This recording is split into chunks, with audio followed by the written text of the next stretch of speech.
অন্তর্বর্তীকালীন সরকারের দুর্যোগ ব্যবস্থাপনা ও ত্রাণ মন্ত্রণালয়ের উপদেষ্টা ফারুক ই আজম বীর প্রতীক বলেছেন, আপাতত বন্যার্ত মানুষ বাঁচানোই আমাদের প্রধান কাজ।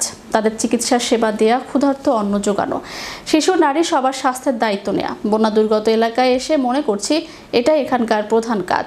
শুক্রবার রাতে নোয়াখালী সার্কিট হাউজে নোয়াখালীর বন্যা পরিস্থিতি মোকাবিলা ও ত্রাণ কার্যক্রম সমন্বয় শীর্ষক মতবিনিময় সভায় প্রধান অতিথির বক্তব্যে তিনি এসব কথা বলেন। সরকারি কর্মকর্তাদের আরও বেশি উদ্যোগী হয়ে কাজ করার আহ্বান জানিয়ে উপদেষ্টা বলেন, এখানে জনসম্পৃক্ততা যেটা হয়েছে তার সাথে সমন্বয় করবেন।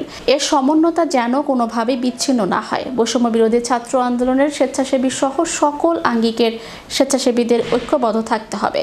আপনাদের মধ্যে যদি মত দ্বৈততা হয়, আপনারা আলোচনার টেবিলে বসবেন। তিনি আরও বলেন, তরুণরা এই বন্যায় এগিয়ে এসেছে, আমাদের রিসোর্সেরও অভাব নেই। অনেক রকমের প্রতিষ্ঠান আছে, তারাও কাজ করতে আগ্রহী। অনেক রকমের প্রতিষ্ঠান আসছে দেশের বাহিরের।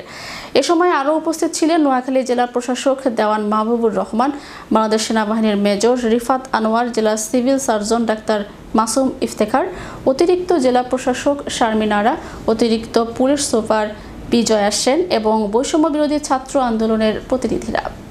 আপাতত মানুষ বাঁচানোটাই হলো আমাদের কাছে প্রধান কাজ। বন্যার্ত মানুষকে সেবা দেয়া, তাদের দুর্ভোগ লাঘব করা, তাদের চিকিৎসা সেবা দেয়া, তাদের ক্ষুধার অন্ন জোগানো, শিশু নারী সবার স্বাস্থ্যের দায়িত্ব নেওয়া, এই কাজগুলো আমাদের এখানে এসে মনে করছি এখানকার জন্য এটাই প্রধান।